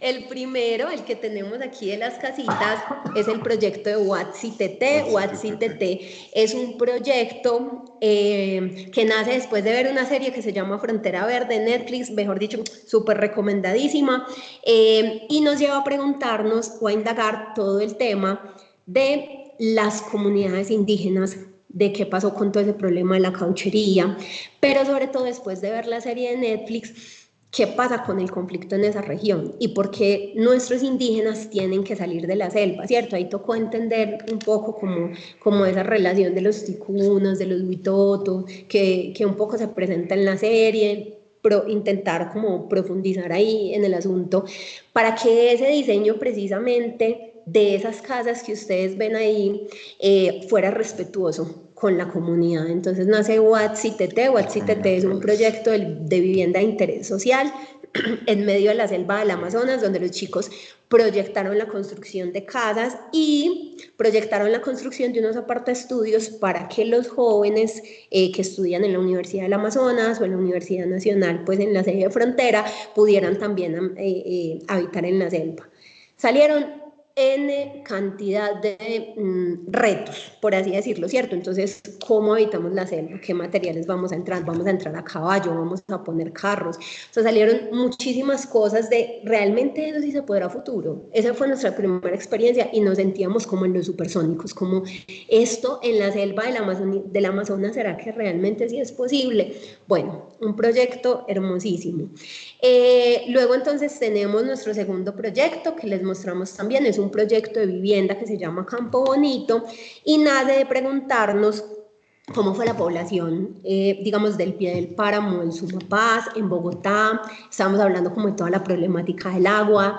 Nació la pregunta, bueno, ¿y si se detona una tercera guerra mundial por el agua? Creo que si mi memoria no me falla, creo que ese fue como el punto de partida. ¡Oh, profe, la tercera guerra mundial! Y entonces terrible. Entonces yo les dije, como así en esas conversaciones después que uno tiene con ellos, eso no va a ser la tercera guerra mundial, la tercera guerra mundial va a ser por el agua. ¡Oh, por el agua! Y nosotros tenemos Sumapaz y esa es la principal reserva de agua. Bueno, entonces empezamos como con esas preguntas un poco que hablaba Juanes ahorita, y sí, entonces bueno, y sí llegamos al páramo, bueno, ¿y qué ha pasado en el páramo? ¿Y por qué hay poblaciones en el pie del páramo? Y entonces la extensión del páramo, ¿y por qué es tan importante? Y llegamos a San Juan de Sumapaz, que es un municipio creado, que es un municipio pues como también autoconstruido, más o menos en la década de los 50, hoy la localidad rural de Bogotá, y que sufrió, digamos, durante muchos años, sobre todo en la década de los 70 y los 80, unos procesos de desplazamiento forzado muy fuertes. Entonces decíamos, bueno, ahí que necesita la comunidad, necesita retornar, y ese retorno tiene que ser un retorno seguro, pero otro problema. Juan Esteban, ¿qué hacemos? Vamos a retornar a habitar un páramo, y el páramo, el reservorio de agua más importante que tenemos en este momento en el país.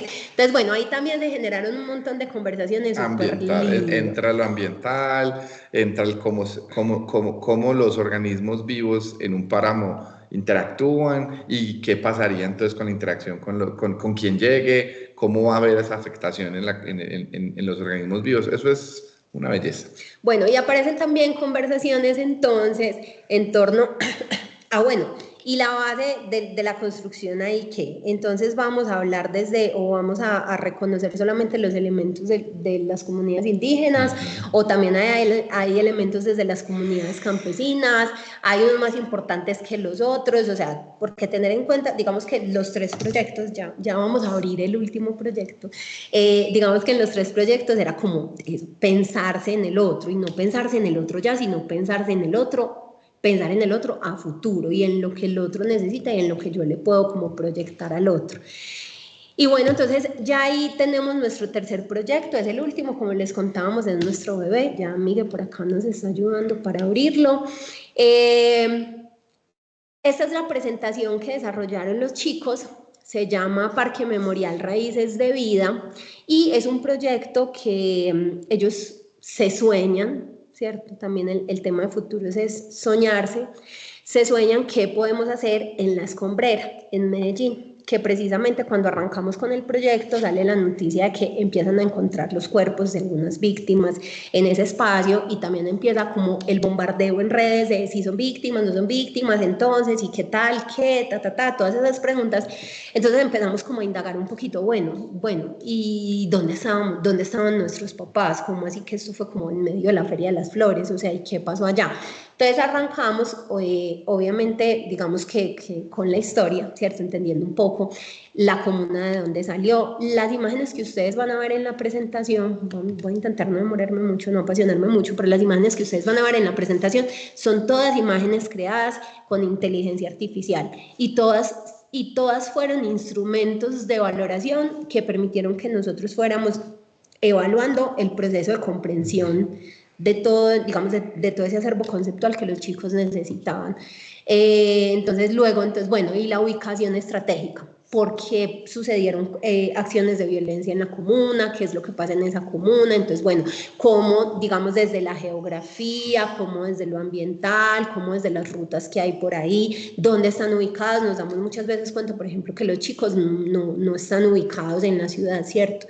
No hay una ubicación entre ese punto de la ciudad con el mar Caribe, con el océano Pacífico. Entonces también permite pues como devolvernos un poco en todo lo que es la geografía básica para entender la ubicación de los espacios.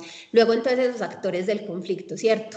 La guerrilla, los paramilitares, el Estado y la sociedad civil, cómo entraron a jugar en esas acciones violentas que se desarrollaron. ¿Cuáles fueron las acciones violentas que se desarrollaron? Obviamente también es importante tenerlas claras, porque desde ahí podemos mirar cuáles fueron, yo creo que la otra, sí, cuáles fueron como esas personas que fueron afectadas, ¿cierto? Lo que nosotros denominamos pues como las víctimas del espacio. Y aparece entonces, listo, ¿qué queremos hacer nosotros? Este proyecto es un proyecto muy bonito porque pretende, si quieres, sigamos. No, el proyecto general. Ese. Porque pretende convertir el espacio de La Escombrera, además de tener un espacio de parque memorial, en un espacio de parque de deportes extremos para los habitantes de la Comuna 13. Los chicos decían, ¿por qué los parques de downhill, las pistas pues para esos deportes que son en bicicleta, ¿cierto? Porque todas están ubicadas en el sur de la ciudad. Y si un chico quiere desarrollar ese deporte y está en la Comuna 13, porque no le gusta el fútbol, ¿cierto? No le gusta el fútbol, no le gusta el baloncesto, que son los deportes tradicionales. Entonces, ¿qué hacemos? Tenemos un chico súper teso. Pues en Ser School nuestros chicos tienen una vocación deportista bastante marcada, entonces tenemos un chico súper teso y dijo como, profe, pero eso lo financia Red Bull. Entonces por allá tuvimos un chico que le escribía a Red Bull realmente, que queríamos desarrollar este proyecto. Bueno, pues no le contestaron, pero lo importante es como la intención. Entonces empiezan a desarrollar cada uno de esos espacios, ¿cierto? Lo bonito, como les contamos, es que no es solamente pensando en ellos, sino también pensando como en esos otros chicos que habitan esa parte de la ciudad. Entonces ahí, bueno, ellos imprimimos el mapa grande, empezamos a pinear, ¿cierto? Con unos cositos, qué podemos poner acá, qué necesita la comunidad. Obviamente abren un primer espacio de memoria, ¿cierto? Y es como en la zona donde han encontrado los cuerpos. Bueno, también es como que ese espacio la gente pueda ir y les pueda contar qué sucedió ahí, qué han encontrado ahí, también que se vuelva como un lugar de memoria para ello más bonito. Listo. Crearon este monumento, esto también es con inteligencia artificial. que es el árbol de la esperanza. Crean entonces unos espacios turísticos. Increíble que cada una de estas imágenes se demoran más o menos 2 a 3 encuentros de aulas en desarrollarlas, porque no siempre la inteligencia artificial entiende lo que ellos quieren. O como al principio les decíamos, no es que la inteligencia artificial no entienda lo que tú quieres, a lo mejor es que tenemos que perfilar un poquito cómo es que nosotros le estamos entregando ese prompt a la inteligencia artificial. Esa es mi tarea. Que es la tarea del profe de pensamiento digital ahí y del profe de habilidades del lenguaje. Entonces uno ahí como, vámonos de los profes, pues como para mirar cómo nos pueden ayudar. Listo. La imagen del telesférico, 12 encuentros de aula, no se los miento, 12 para que la inteligencia artificial le pudiera producir a este chiquitín el telesférico para subir las bicicletas, ¿cierto? La pista de downhill, una zona de comidas, también una discusión súper grande, entonces va a ser el restaurante de la señora de la comuna, o vamos a llevar otras marcas. Su conclusión es que ellos querían llevar Burger King, KFC, pizza, bueno, digamos que la foto era un poquito más grande, entonces que querían llevar como otras marcas al espacio, también pensando en el turista, para que el parque sea autosostenible y para que todos los deportes que se vayan a desarrollar en ese espacio puedan ser como, ya me enredé, digamos que no generen un cobro excesivo para los habitantes de la comuna, ¿cierto? Porque digamos que en el fondo la preocupación principal de los chicos o la lectura que ellos tienen es que en este tipo de espacios es más fácil que los grupos armados capten a los jóvenes, porque no hay espacios donde ellos puedan hacer otras cosas. Entonces digamos que también no hay una preocupación. Bueno, tenemos el parque infantil, tenemos un mirador donde la idea es que se pueda observar todo el proyecto, una pista de parkour,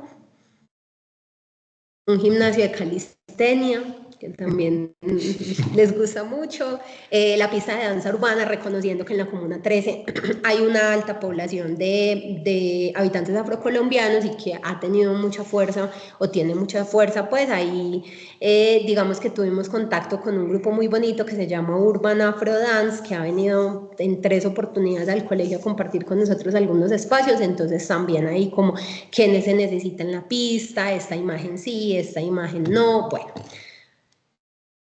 Un muro de escalar, también para que los chicos tengan como ese espacio, una pista de trial, una pista de pump track para los niños pues un poco más pequeños, la pista de skate, que digamos que sí es común, pero también quisieron como articularla en el parque, y una zona cultural especial pensada sobre todo para que las personas que vivieron digamos, estas acciones violentas en la comuna puedan llegar ahí, porque reconocimos que el arte también es una herramienta de sanación.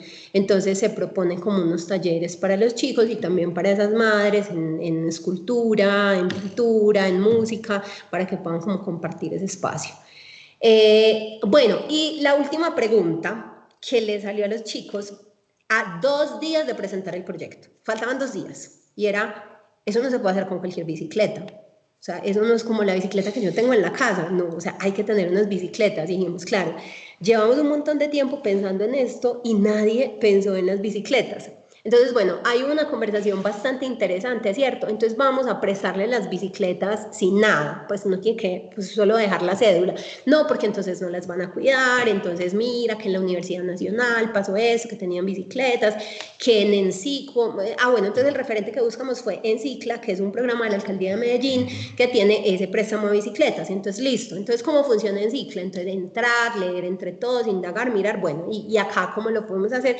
Entonces nace la zona de préstamo de las bicicletas, donde está pues como la bicicleta que es para cada uno de los deportes y tiene como unas tarifas, y aparte entonces se piensan en algo sostenible, y es si llevan botellas, entonces hay descuentos, si llevan reciclaje, entonces hay descuento, un poco como funcionan las máquinas de los centros comerciales que dan bonos, o creo que también me hicieron referencia a una del metro, sí, que si tú llevas botellas te recarga la cívica. Te recarga la cívica o te dan bonos. Exacto, entonces lo que hicimos fue como, miren cómo exploramos un montón de referentes desde todos los ejes de pensamiento, para terminar proyectando algo que puede pasar en un espacio y que no va a pasar en 2 o 3 años, porque ellos eran como muy conscientes de eso y decían, claro, si hasta ahora están encontrando los cuerpos de las víctimas, esto es un proyecto que, o sea, hay que esperar y esto se va a ir a muchos años, pero hagámosle y dejémoslo ahí. De hecho, estamos en mora de reunirnos con Mujeres Caminando por la Verdad, que es la organización pues, que recoge las mamás de la comuna, porque ellos quieren presentarle el proyecto a Mujeres Caminando por la Verdad y de hecho súper animados pues como con el tema de presentarlo a la alcaldía.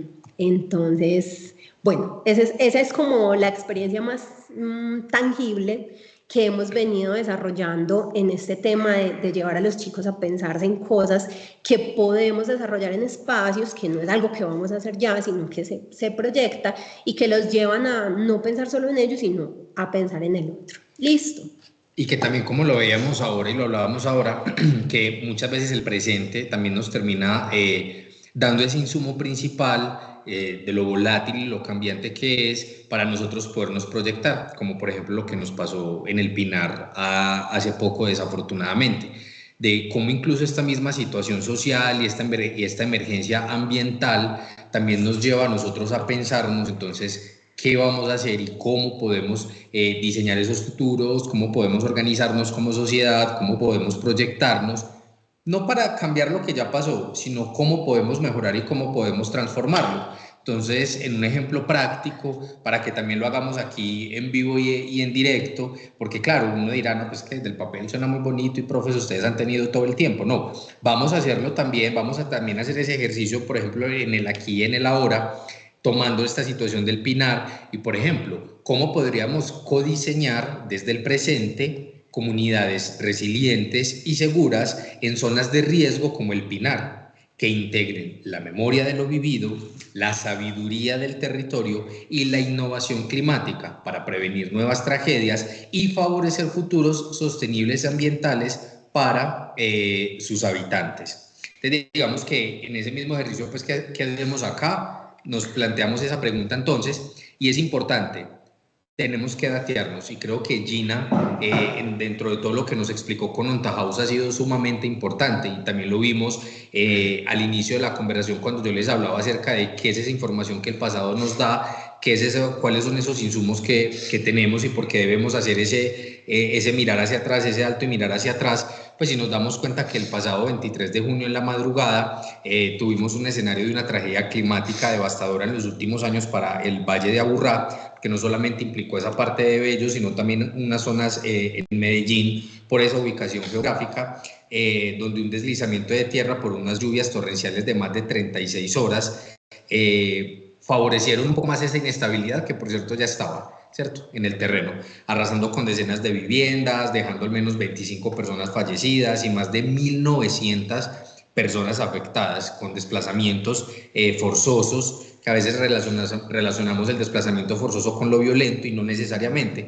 También la misma fuerza de la naturaleza nos impacta y nos lleva pues o nos moviliza a esto, lo que ocurre pues en la vereda Granizal, evidenciando la vulnerabilidad de las comunidades asentadas en zonas de ladera y esa urgencia manifiesta que tenemos de poder fortalecer los sistemas de alerta temprana, la planificación territorial y la atención integral de las víctimas. El evento no solamente nos va dejando como tal la destrucción, sino también una serie de interrogantes, ¿Cómo nos pensamos entonces esa ruta metodológica?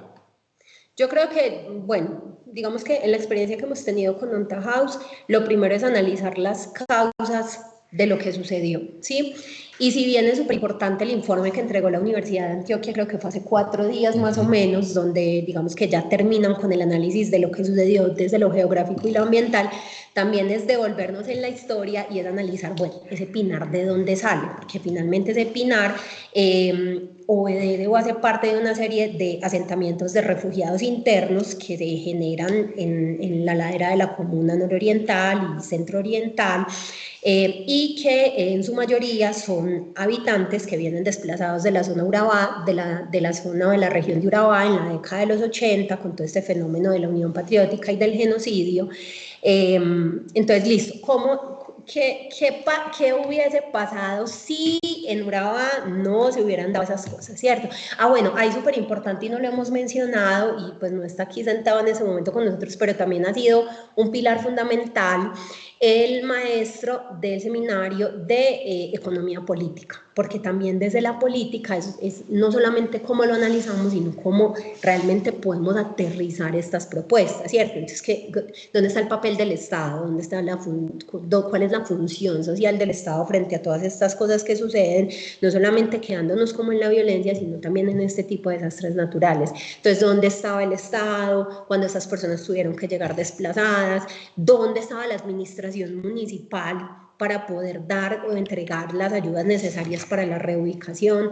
¿Qué pasa en ese terreno? Que ellos logran apropiarse de ese terreno cuando llegan a casas en plástico o en cartón, pero finalmente terminan haciendo un barrio completo, ¿sí? Que termina teniendo agua, termina teniendo luz, termina teniendo gas, ¿cierto? Como ha pasado, por ejemplo, en otros espacios como en La Honda, en la parte alta de Manrique, en La Honda y en La Cruz. Entonces, ¿qué pasa también como con el Estado? Y ahí ha sido fundamental el acompañamiento del profe Víctor también, ¿cierto? Entonces, listo, lo primero es analizar las causas. Hemos hablado desde lo social, desde lo histórico, desde lo geográfico, pues obviamente, digamos, enfrentarnos a leer el informe de la Universidad de Antioquia, donde también nos van a contar, bueno, ese terreno qué pasa ahora y qué proyecta la misma universidad que va a seguir pasando. Y ojo, hace 2 días precisamente estaban, mentiras, hace 2 días no, hace una semana precisamente estaban los habitantes del Pinar haciendo una manifestación sobre la autopista Medellín-Bogotá que colapsó el norte de la ciudad. Fue una cosa impresionante porque resulta que la delincuencia que está operando en esta zona está loteando la zona del desastre para volver a vender estos espacios. Y lo más difícil o lo más duro para nosotros es que la gente está comprando esos lotes, cuando ya hay un informe de la Universidad de Antioquia que dice que el terreno, la banca va a seguir cediendo. Entonces, listo, hablamos de cuáles son esas actividades o esos compromisos que vamos a asumir con los chicos para esa búsqueda de información, cuáles son esos actores. Desde la historia, claro, súper importante, ¿sí? Pero desde la historia crítica. Entonces, eso cómo nos afecta hoy y qué va a pasar en el futuro. Y como un poco lo compartía Miguel, no es como que nosotros hoy podemos decir que van a lotear, van a construir más casas y en 10 años se va a volver a venir el derrumbe y las cosas van a volver a pasar. No, porque nosotros no vemos como el futuro así, pues como con la bolita de cristal, no, pero sí podemos llevarlos a analizar muchas cosas que en ese espacio puede suceder. Listo. Ahora, si nosotros nos pensásemos en una fase 2, lo primero es ese contacto con la comunidad, es decir, ya tenemos una línea de tiempo donde mapeamos las diferentes variables y los diferentes factores, ahora vamos a la realidad. Entonces, ¿cómo vamos a comprender esas experiencias desde los afectados? ¿Qué tipo de herramientas e instrumentos nosotros vamos a utilizar? La entrevista, vamos a utilizar medios audiovisuales para recopilar la información, ¿cómo va a ser ese acercamiento? ¿Cómo logramos comprender ese análisis discursivo que nosotros tenemos y que en ese sentido la sociolingüística nos aporta un montón a partir de esos mismos análisis discursivos y demás? Que también nos facilite ese reconocer el valor inherente en medio de la adversidad. ¿Cómo perciben ellos esta situación? ¿Cómo la enfrentan? ¿Cómo la sienten? ¿Cómo la viven? Porque si hoy a mí me pasase eso, de que la casa en la que yo estoy, lo más seguro es que me siento a llorar y mucho rato. Pero si uno mira, por ejemplo, las noticias, si uno mira la forma en la que ellos lo aceptan, lo adoptan, lo enfrentan, ese nivel de resiliencia que tienen frente a la adversidad, ¿cómo generamos entonces nosotros ese reconocimiento a partir de esa comprensión de sus experiencias? ¿Cómo escuchamos esas historias? ¿Cómo no dejamos de lado esa humanidad y cómo desde la empatía, a través de la escritura, nosotros logramos plasmar y logramos ser ese amplificador de esas voces y de esas historias que quizás muchas veces no se escuchan? Y cómo luego nosotros entonces visualizamos esas imágenes y cómo podemos, por ejemplo, crear un mural de la memoria. O sea, porque creo que no solamente son las acciones concretas que nosotros debemos hacer, sino también desde esa visión, desde la historia, cómo visibilizamos sin revictimizar cómo generamos esa conciencia, cómo amplificamos y cómo dejamos ese precedente, porque bueno, no fue solamente un derrumbe de casas, 23 personas fallecidas, más de 1900 personas afectadas, sino también ese sentir, esa parte humana, cómo nos cambia, cómo nos mueve eso, entonces como sociedad y demás. Entonces siempre va a ser importante no solamente ese reconocimiento de actores y esa línea de tiempo, sino también cómo empatizamos y cómo logramos conectar con la realidad. Entonces, miren que ahí los proyectos nos están hablando de que al final, cómo lo relacionamos con futuros, justamente en eso, en el hecho de que estamos logrando que con estos proyectos los estudiantes no solo resuelvan una situación ya, lo que está pasando, sino que se proyecten en el futuro. Hay muchas formas. Cartografía de futuros, hacer que una cartografía de futuros es pedir a los chicos que empiecen a, por medio de imágenes, imaginarse el Pinar en 2035. Y puede pasar cosas como que se lo imaginen otra vez construido y hagan una cartografía otra vez construido. Pero otros dibujen que el Pinar ya es no sé, una reserva natural en la que no va a haber ni una sola casa y no va a haber ninguna persona, sino que eso va a ser un monte o pueden pensar en que va a haber unos senderos, pero entonces toca volver a pensar y esos senderos se los puede llevar otra vez la montaña. Entonces miren que aparecen muchas posibilidades.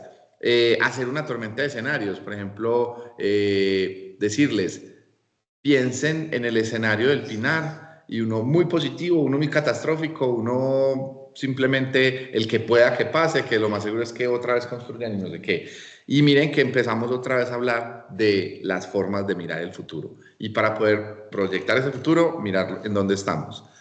Hacer la visión sostenible. En este momento la sostenibilidad en el mundo se está empezando a convertir en, digámoslo así, en el medio para poder definir si lo que se hace se logra o no se logra. Es decir, y no solo sostenibilidad económica, ambiental y en todos los sentidos. Hay más metodologías. Ana tiene una todopoderosa, que es el Lego City Display, que también es una posibilidad, que desde el prototipado haciendo con las manos esas maquetas con Lego nos lleven a pensar el futuro de Pinar en 2035.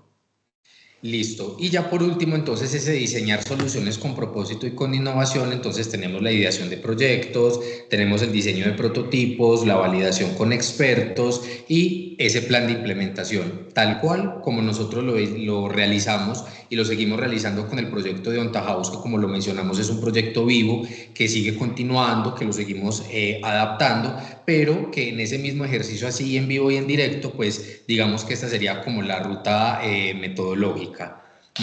No sé en este momento qué opinión les merece esto, cómo lo ven, desde esa práctica docente y desde esa misma reflexión personal que les genera, para que pasemos entonces a las preguntas como tal. Miguel, si te parece ejercicio, pon el Sí. videíto que dura 2 minutos, el de Susana. Claro que Y sí. con eso, pues vamos ahí como generando. Sí, que es un video muy potente porque es como les enseñamos a los chicos a partir del pensamiento creativo, a partir de abrir y de tener perspectivas, cómo nos vamos orientando hacia allá, pero nos devolvemos un poco a ese proceso creativo. Y esta es la visión que tienen los chicos acerca de cómo nos pensamos todo esto. Entonces, permítanme un momento, ya voy a reproducir entonces por aquí para que lo podamos entonces visualizar. Voy a compartir entonces con audio, permítanme un momento. Les voy a compartir con audio. Para que entonces veamos esa opinión que tienen los chicos.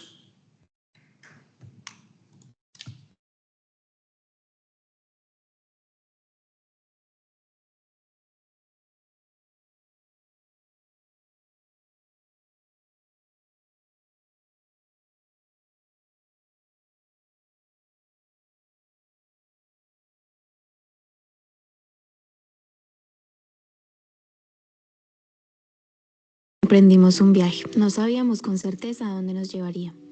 Ahora sabemos que no es difícil ver el mundo con otros ojos y vernos a nosotros mismos un poco más de cerca. Así fue como comenzamos a cambiar entre dos fuerzas invisibles pero poderosas, la comunicación y la creatividad. Una para expresar el mundo, la otra para transformarlo.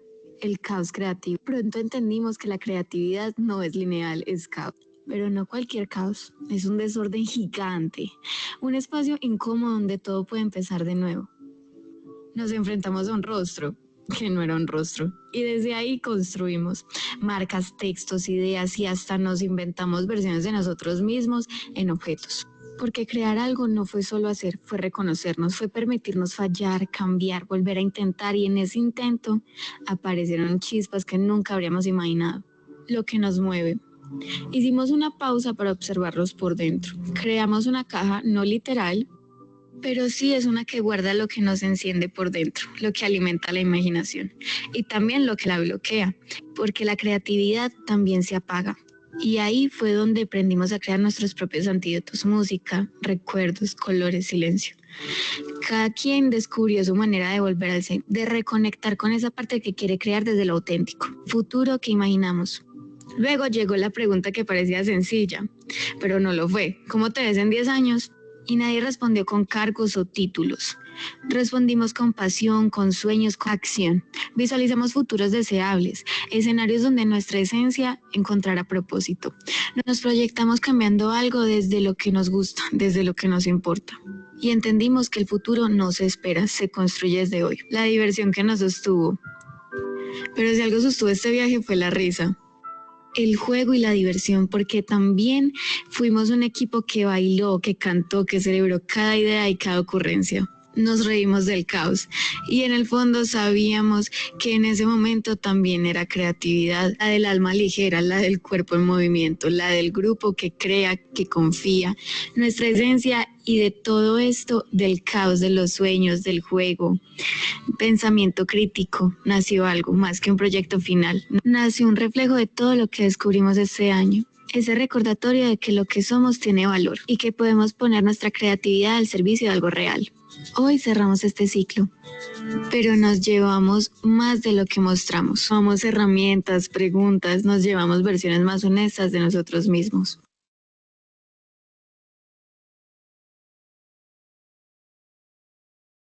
Súper, Wow, gracias. ¿qué es eso? Esa es una de las perspectivas que tienen los chicos frente No los vemos. frente al futuro, frente al diseño de futuros, a partir de ese pensamiento creativo. Y si ustedes, dentro de lo que logramos escuchar, los chicos no tienen respuestas, solo son ellos con sus pensamientos, con descubrirse, con redescubrirse, con pensar, con repensar, con deconstruirse, con imaginar, y que fue un proceso de un año largo con ellos trabajando todo esto del pensamiento creativo, del cómo potenciamos, del cómo tomamos.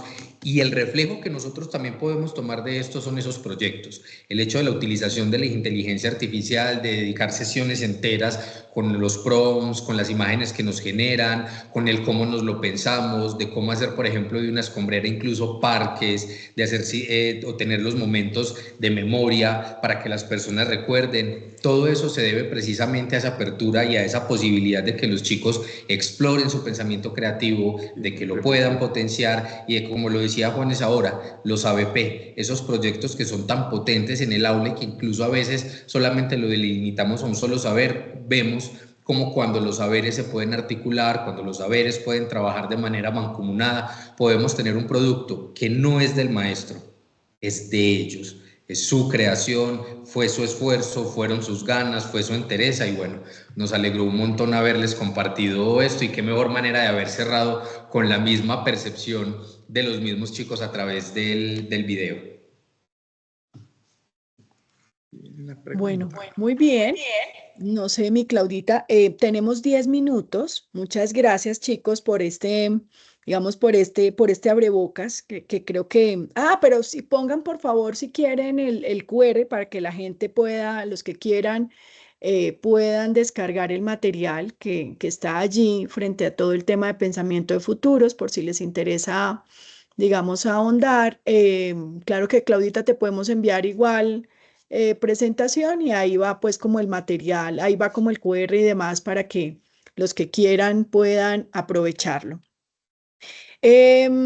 Nos habían enviado como algunas preguntas, digamos, inicialmente, pero no sé si fuera de estas algo dentro de lo que hemos conversado, pues tienen alguna duda adicional, pues como para dar paso a las preguntas que tenemos acá, ya pues que eran de las mismas personas que se habían inscrito, pero no sé si alguna de las personas que está aquí pues quiere hacer algún comentario.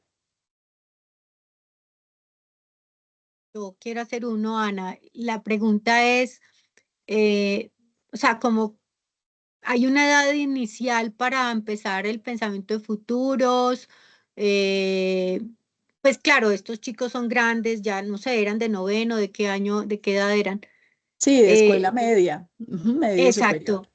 Eso, entonces digamos que este es un proceso, un proyecto complejo, muy elaborado, con una cantidad de análisis de pensamiento, pues como con una serie de cosas, pero entonces, ¿qué pasa como en los otros niveles? O sea, ¿cómo se empieza ese proceso en otros niveles? Tú lo puedes trabajar desde la misma escuela inicial, ¿sí?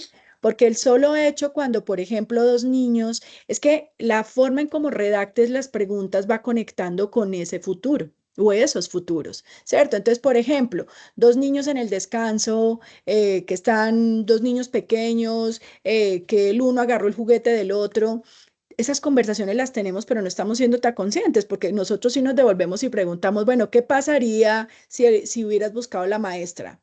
¿Qué pasaría si le hubieras dicho al amigo que eso es tuyo y tal cosa? Entonces es crear escenarios y eso permite futuros. Entonces futuros tú creas escenarios y los creas desde la escuela inicial, desde los pequeños. Bueno, y entonces la próxima vez, ¿qué crees que podrías hacer? Mira que ya lo estás proyectando, ¿sí? Ah, pues voy a respirar, ah, pues entonces voy a llamar a la profe, ah, pues entonces no lo voy a sacar en el descanso para tal cosa. O sea, tú en presente ya estás modificando un posible futuro y eso pasa desde los más pequeños. Cuando tienes ese tipo de preguntas, o sea, aquí porque ya hay un ejercicio un poco más elaborado, pero todas estas preguntas de pensamiento de futuro se desarrollan desde la base con los niños, como lo que te estoy planteando. Bueno, y entonces, ¿qué pasaría mañana? Por ejemplo, ¿cómo te imaginas esto? Entonces uno empieza a crearle escenarios a los pequeños y ellos tienen más preguntas que nosotros. Y eso es De hecho, impresionante.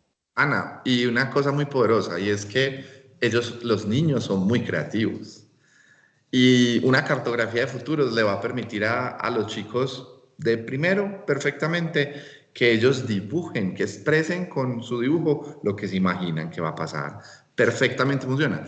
Por eso hay tantas herramientas. Nosotros mencionamos un ejemplo de una que nosotros aplicamos para los grandes que nos pareció brutal, pero todas son brutales porque los chicos también se proyectan.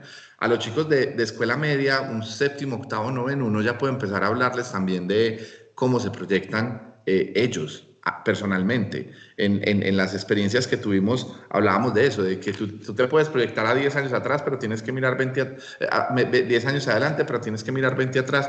Ellos tienen 15, se pueden proyectar 5 años adelante y ya pueden empezar se les pueden hacer ese tipo de preguntas y las preguntas funcionan, la cartografía funciona, el hacer con las manos funciona. No tiene que ser un proyecto de IA en el que nos gastamos tanto tiempo. Todos se pueden usar. Otro ejercicio clave muy potente es, por ejemplo, cuando alguna institución quiere hacer algún ejercicio de cambio en infraestructura o de cambio en el aula, lo trabaja con los niños. Entonces, ¿cómo te imaginas este espacio? ¿Cómo quisieras que fuera este espacio? ¿Cómo? Entonces sale el salón de la imaginación, el espacio del yo no sé qué, porque ellos ya lo están viendo, ellos viven, mira, como cuando uno habla de las funciones ejecutivas están pensadas en futuro y no en pasado, ¿cierto? Ellos están todo el tiempo proyectando hacia adelante. Yo quisiera tener tal cosa, yo quisiera ir a cine, o sea, es un tema hacia adelante, ¿sí? Entonces, yo creo que nos toca hacer más provocaciones a los niños en temas de las preguntas de qué pasaría, crear con ellos muchos escenarios para que además ellos terminen decidiendo, pero pero hay que provocar esos escenarios para que ellos puedan decidir. Gracias. ¿Sí? Bueno, no sé si hay alguna otra pregunta por acá.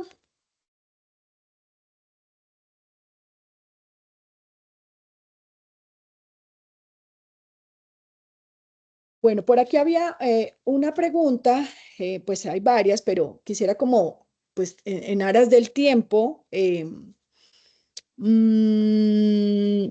como que nos pensemos. Aquí hay una pregunta, pues muy interesante y es no quedarnos tampoco en esa mirada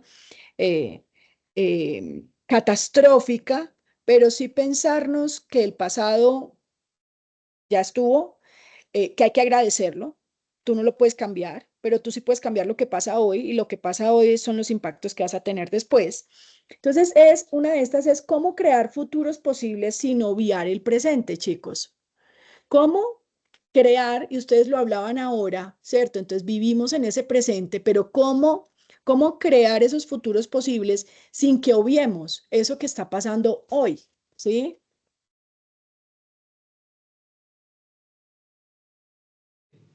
Ya, Ya, ahora sí. eso, prendan el micro. Bien. Listo, no. Yo creo que una de las situaciones más importantes o de los elementos más importantes para nosotros hablar de esa construcción de futuro fundamental es no obviar el pasado. O sea, es decir, si nosotros no generamos esa evasión, sino todo lo contrario, lo comprendemos, lo analizamos y entendemos esa importancia que tiene ese pasado y ese próximo futuro desde el presente, va a ser mucho más fácil que nos soñemos futuros en el aula que no sean abstractos. Porque creo que incluso Diana lo decía muy bien ahorita, la manera en la que nosotros formulemos las preguntas es cómo nos va a direccionar hacia el futuro. Entonces, si nosotros nos pensamos en cosas muy abstractas, en cosas que incluso sean difíciles para ellos, que no conecten, que no estén situados, que por ejemplo lo que veíamos ahorita con el Pinar, que son emergencias reales, va a ser muy difícil que ellos puedan conectarse, va a ser muy difícil que ellos puedan imaginarse, que ellos puedan proyectarse desde lo situado, desde lo realista, desde lo ético, como nosotros lo mencionábamos ahora. Entonces creo que la palabra más acertada ahí en ese sentido es evitar la evasión, es enfrentar, es confrontar, es preguntar y poder direccionar a partir de lo que pasa en un determinado contexto, de cuál es esa postura ética que nosotros tenemos frente a lo demás y lo realista, lo que de verdad sí pueda ocurrir. Cuando nosotros logramos aterrizar estos, va a ser mucho más fácil nosotros podernos imaginar un futuro sin olvidarnos del presente y obviamente del pasado. Ok, muy bien, muchas gracias. Bueno, no sé si hay alguna otra inquietud, pero nos encantó, pues nada, haber estado en este espacio. Gracias, Claudia, por la invitación. Gracias, chicos de Ser School, por la presentación y bueno, por esa emoción para los proyectos que al final, pues eso tiene que vibrar con uno y si no, no va a pasar nada. Entonces, y pues nada, y gracias a las personas que se quedaron hasta el final. Yo desde Adecopria de verdad quiero darles las gracias por tanta generosidad, pues de todas maneras están siendo, pues aunque Andoana dice que no es tan nuevo y que existe desde 1970 y que sabemos que hemos hablado de prospectiva en empresas, pues es muy interesante poder llevarlo al currículo y a las aulas. Era un poco el objetivo. Se te fue el micro, Clau. Ya, desde Adecopia le seguimos apostando a esta apertura, digamos, de mente para todos nosotros. Creo que nos dejaron claro que no hay un camino o una ruta específica, sino que es tan individual como la de cada uno. Entonces, yo creo que esa es la gran apuesta, esa es la gran apuesta de no solo como seres humanos ante tanta tecnología y cosas, sino también ante la supervivencia de nosotros como humanidad. Entonces, no, gracias infinitas por la pasión, por el amor por sus estudiantes, a todos los que están aquí y a los que van a ver esta grabación después. Y desde Adecopia le seguiremos apostando para que todos podamos entrar en esta dinámica. No, muchas gracias a ustedes, de verdad. Y gracias de Bueno. verdad a las personas pues que se quedaron. Y bueno, aquí estamos también dispuestos, lo que necesiten, con todo el gusto. Un abrazo Bueno, enorme. Un muchas abrazo y muchas, gracias. muchas gracias. Chao. Chao.